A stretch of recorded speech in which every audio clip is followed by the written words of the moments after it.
Welcome to Sri Murugan சமையல். இப்போ வந்துட்டு நம்ம காலிஃப்ளவர் பெப்பர் ஃப்ரை பண்ண போகிறோங்க. இப்போ வந்து மீடியமாக நான் கொஞ்சம் காலிஃப்ளவர் எடுத்திருக்கேன். அது எப்படி செய்யறதுன்னு பார்க்கலாம். இப்போ பாருங்கள், சுடு தண்ணி கொஞ்சம் நல்லா சூடாயிடுச்சு.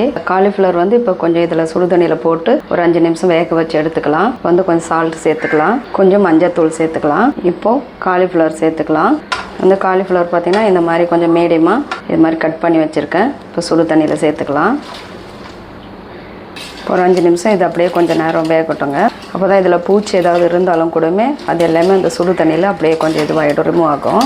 இப்போ இது ஒரு 5 நிமிஷம் ஆகிடுச்சுங்க. இதை எடுத்து வடிகட்டிக்கலாம். ஒரு 2 டேபிள் ஸ்பூன் ஆயில் சேர்த்து, நல்லெண்ணெய் இல்லைனா தேங்காய் இது மாதிரி ஆயிலில் செஞ்சாலும் இன்னும் ரொம்ப நல்லா டேஸ்ட்டாக நல்லாயிருக்கும். ஒரு 1/4 டேபிள் ஸ்பூன் சோம்பு, ஒரு 1/4 டேபிள் ஸ்பூன் சீரகம் சேர்த்துக்கலாம். இதில் வந்து பார்த்திங்கன்னா பட்டை, லவங்கம், ஏலக்காய், ஒரு பிரியாணி இலை இருக்குது, அதையும் சேர்த்துக்கலாம். 2 பெரிய size onion, medium size onion cut பண்ணி வச்சுருக்கேன், அதையும் இதோடு சேர்த்துக்கலாம். இதெல்லாம் கொஞ்சம் நல்லா வதக்கிக்கலாம். இப்போ நல்லா வெங்காயம்லாம் வதங்கிடுச்சுங்க. இப்போ ஒரு ஸ்பூன் இஞ்சி பூண்டு பேஸ்ட் சேர்த்துக்கலாம். அதையும் கொஞ்சம் நல்லா பச்சை வாசனை போகிற அளவுக்கு வதக்கலாம். கொஞ்சம் கருவேப்பிலை சேர்த்துக்கலாம். தக்காளி 2 கட் பண்ணி வச்சுருக்கேன், நல்லா குட்டி குட்டியாக, அதை இதோட சேர்த்துக்கலாம். நல்லா சேர்த்து இதோடு சேர்த்து இதை நல்லா வதக்கலாம்.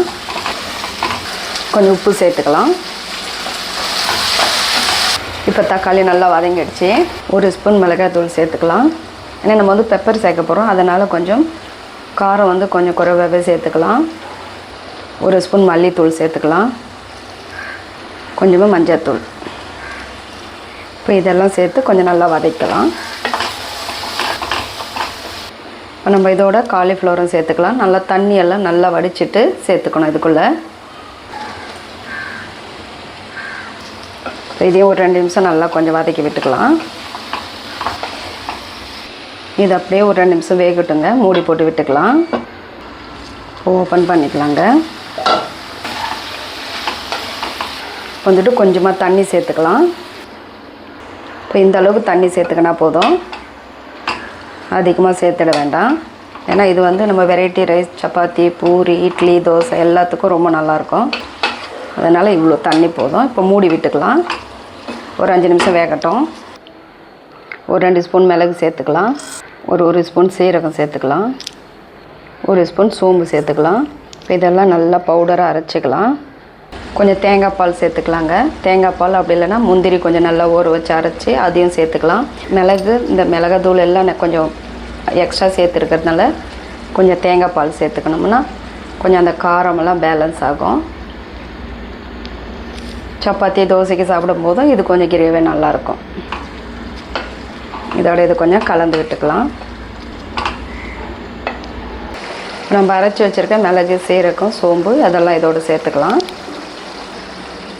இப்போ இதே சேர்த்து இதோட கலந்து விட்டுக்கலாம். நல்லா ஒரு வாசனை, நம்ம ஒரு நான்வெஜ் சாப்பிட்ட மாதிரியே இருக்கும். இப்போ இதை சாப்பிடும்போது ஒயிட் ரைஸ் கூட சூப்பராக இருக்குங்க. இப்போ காலிஃப்ளவர் பெப்பர் ஃப்ரை ரெடி ஆகிடுச்சிங்க. கொத்தமல்லி சேர்த்து ஆஃப் பண்ணிக்கலாம்.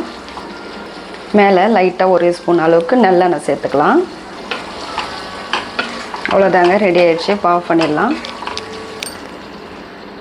இப்போ நம்ம காலிஃப்ளவர் பெப்பர் ஃப்ரைக்கு வந்து சப்பாத்தி செஞ்சுக்கலாங்க. நைட் டின்னருக்கு ரொம்ப நல்லாயிருக்கும் டேஸ்ட்டு, சப்பாத்தியும் காலிஃப்ளவர் பெப்பர் ஃப்ரையும். நீங்களும் இது மாதிரி ட்ரை பண்ணி பாருங்கள். பாருங்கள், காலிஃப்ளவர் பெப்பர் ஃப்ரை சூப்பராக ரெடி ஆகிடுச்சு. இந்த வீடியோ உங்களுக்கு பிடிச்சிருந்தால் லைக் பண்ணுங்கள், ஷேர் பண்ணுங்கள், கமெண்ட்ஸ் பண்ணுங்கள், சப்ஸ்கிரைப் பண்ணுங்கள். தேங்க்யூ.